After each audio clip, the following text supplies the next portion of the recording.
Саламатсыңарбы, кандайсыңар? Бүгүнкү биздин тема таандык ата тооштор болот. Бул таандык ата тооштор деген эмнелер?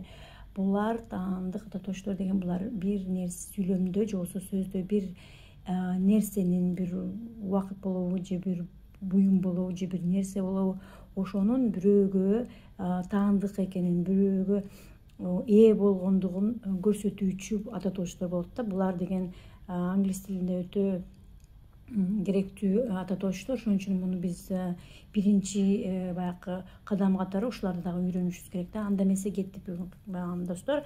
Таандык ата тооштор деген булар баштайлык. Анда булар мисалы менин, кыргыз тилинде бар го, менин, сенин, анын, биздин, сиздин, силердин, алардын болуп кетет да. Бул жанакы биз өткөн сабактагы өттүк элек го. Мисалы мен, сен, ал, биз, силер жана алар болуп. Ошолордун эле ошондой эле жакталат, бирок бул жерде менин деп же болбосо сенин деп ушул нерсенин бул сага таандык экенин же болбосо сага бул нерсенин сен ошого ээ болгондугуну көрсөтүүчү ата тооштор болот да. Анда эмесе кеттик. Булар кандай айтылат англис тилинде? Менин дегенди биз дайыма англисче my дейбиз. Сенин дегенди your дейбиз. Анан билесиңиздер, баягы англис тилинде баягында үч жак бар, мисалы мужской род, женский род жана анан средний род болуп кетип атпайбы? Ошондой сыяктуу эле орус тилине окшошураак ошол жери кичине. Мисалы бул болсо her деген бул жанакы кызга таандык да, she'ге. His деген бул ал деген эркек кишиге таандык, эркек родго. Анан кийин it бул жанакы айтып түшүндүрдүм эле го. Бул жанакы көбүнчө жаныбарларга же болбосо жансыз нерселерге колдонуучу жак болуп калат да. Ошон үчүн биз ошолордун кызбы же эркекпи же болбосо мужской родбу, женский родбу же ошо средний родбу ошого жараша биз аны бөлөбүз да. Бирок кыргызча биз баарыбыз андай нерсе жок да. Баарыбыз анын дей беребиз. А англис тилинде болсо ошол кыз болсо анда her, анын деп айтабыз. Эгер эркек баланыкы болсо, эркек кишиники болсо анда биз his деп айтабыз. Эгер жанагындай орточо болгон же жаныбарларбы, жансыз болгондордун нерселерге анда биз it'ти колдонобуз. Түшүндүңөрбү? Дагы мен түшүндүрүп кетейин, азыр кыскача айтып атам. Анан кийин биздин. Мисалы бул биздин, бул биякта англис тилинде биз our дейбиз. Our. Сиздин, силердин your дейбиз. Анан кийин алардын their дейбиз. Буларды мен бияка кыргызча жазып койдум. Мисалы бул I, бул мен дегенди билдирет. Мен, менин, my. You, your. Sen, senin. He, she, it. Ошондо бияка кандай болуп калат? Ошондо his, анын, эркек кишиге таандык. Her, аял кишиге таандык болуп калат. It бул ортончо. Ошондо көрдүңөрбү? His, her, it болот. Эми көптүк түргө келдик. Көптүк түр we бул деген биз деген эле, түшүнүңөрбү? Биз, our, биздин. You, сиздер. Your, сиздердин, же болсо силердин. They, алар. Their, алардын. Түшүндүңөр да? Эми ушуларды биз бир сөз мисалы алып, ошол менен жактайлык. Мисалы менин үйүм деген англисче кантабыз? Ошондо биз my house дейбиз. Менин үйүм, my house. Сенин үйүң, your house. Your house. Анын үйү, мисалы кыргыз тилде биздегидей жак жок, мисалы эркектики ошол үчүн биз анын үйү. Англис тилинде биз ошого кайсы ким жөнүндө айтып сөз болуп жатат, ошого карата биз ошо her house, же болбосо his house, же болбосо its house дейбиз. Түшүндүңөрбү? Эми бизге келдик, we, биз. We, биз, our, биздин, эми биздин үйүбүз деп айталык англисче. Ошондо our house болот. Биздин үйүбүз.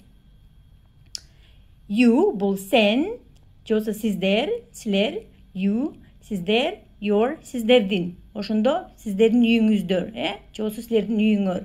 Ошондо your house болот. Your house, сиздин үйүңүздөр. Эми бияка келдик биз. Алар, they деген алар.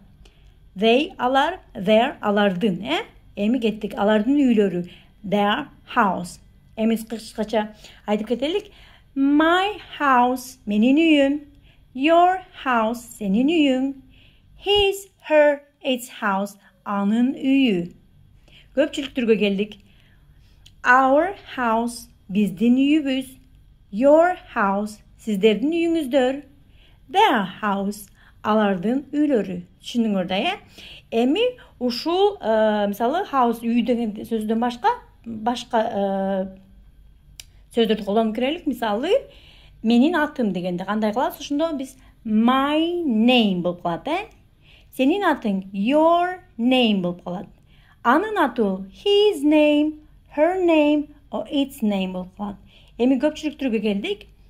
Биздин атыбыз our name болуп калат. Сиздердин атыңыздар, жосу силердин атыңар your name. Алардын аттары their name. Түшүндүңөр да?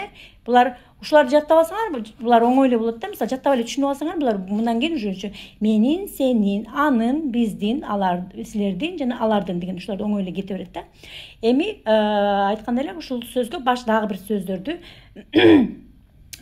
улап көрөлүк. Мисалы менин үй бүлөм. Бияка келдикпи, ошондо my family. Менин ата-энем my parents болуп калат. Менин үй бүлөм, менин ата-энелерим. Түшүндүңөрбү? Эми силердин үй бүлөңөр your family. Жосо сиздин үй бүлөңүз, жосо сенин үй бүлөң your family, your parents. Сиздин үй бүлөңүз, сиздин ата-энеңиздер. Her family бул деген кызга таанда, мисалы, анын үй бүлөсү. Эгер эркек кишиники болсо, анда his family. Эгер жансыз нерсе болобу же жаныбар жөнүндө сүйлөшүп аткан болсок, анда its family. Мисалы, мышык жөнүндө сүйлөшүп атабыз, мышыктын үй бүлөсү. Мисалы, ошол мышыкты анын дегенди билдирет да. Ошондо its family болду, Эми көпчүлүк түргө келдик. Ошондо бул биздин үй бүлө. Our family. Биздин үй бүлө. Эми сиздердин үй бүлөңүздөр, жолсо силердин үй бүлөңүздөр. Your family. Сиздин үй бүлөңүздөр.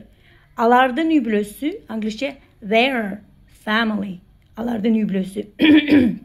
Кайрадан кайталайлык. Their family, алардын үй бүлөсү. Булар деген биздин кыргыз тилинде айткандай, таандык ататуучу англис тилинде ошондой болуп бөлүнөт да. Болбосо I бул биринчи, мен, you, sen, he, she, it, ал, we, биз, you, силер, жок сиздер, they, алар. Эми ошолорду биз оңой эле таандык ататуучторго алмаштырсак болот. Мисалы, I автоматически my болуп калат. You, your, he, she, it, his, her, its болот. Көпчүлүк түрдө we, our, you, your, they, their. Түшүндүңөр, Мисалы, өзүнчө үйдөн отуруп дагы өзүңөр практикалык кылышыңар. Мисалы үй бүлөдөн башка, жоксо башка сөздөр, мисалы өзүңөрдүн, мисалы менин калемим дегенде ошону жазып көргүлө. Ушуларды колдонуп. Мисалы кандай болуп калат? Менин калемим, сенин калемиң, анын калеми, биздин калемибиз, сиздердин калемиңиздер, алардын калемиңиздер. Ошондо кыскача айтып кетсек, ошондо my pen болуп калат. Your pen, his pen, ал эркек кишинин, ал баланын калеми, her pen, ал кыздын калеми, мисалы. Its pen, анын калеми, Эми биздин калемибиз our pen, сиздердин калемиңиздер, жоксо силердин калемиңер your pen, алардын калеми their pen. Түшүндүңөр да? Бул нерсе өтө эле оңой. Ошон үчүн практика кылган сайын баягы англис тили билимиңер күчөй берет дагы. Көп маалыматтарга ээ болосуздар жана муну менен барабар баягы тил үйрөнүүңөр оңой болот да.